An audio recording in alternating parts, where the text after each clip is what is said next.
വ്യത്യസ്ത രാജ്യങ്ങളുടെ ഭാഗങ്ങളാണെങ്കിലും 2007 വരെ ഇവിടെ ചെക്ക് പോസ്റ്റ് ഇല്ലാത്ത ഓപ്പൺ എൻട്രിയായിരുന്നു. ബുറൈമിയിൽ നിന്ന് ഒമാൻ ഭാഗത്തേക്ക് 40 കിലോമീറ്റർ മാറി വാദി ജസിയിലാണ് ഒമാനിലേക്ക് കടക്കാനുള്ള ചെക്ക് പോസ്റ്റ് ഉണ്ടായിരുന്നത്.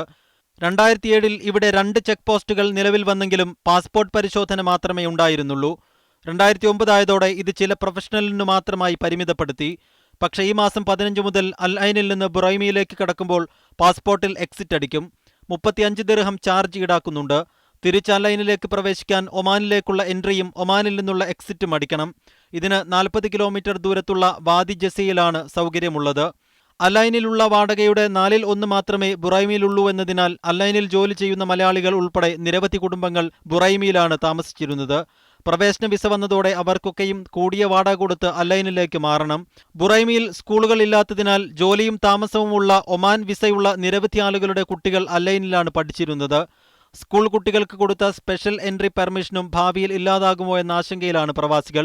പ്രവേശനം സൗജന്യമായിരുന്നതിനാൽ അൽ ഐൻ ബുറൈമി ലക്ഷ്യമിട്ട് കച്ചവടം ചെയ്യുന്ന നിരവധി കച്ചവടക്കാരും പ്രതിസന്ധിയിലായി.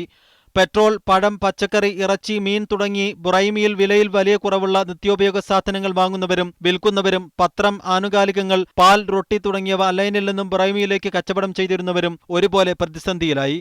പ്രതിസന്ധി തരണം ചെയ്യാൻ UAE സർക്കാർ നിയമത്തിൽ ഇളവ് ചെയ്യുമെന്ന പ്രതീക്ഷയിലാണ് പ്രവാസികൾ. Media 1 Dubai.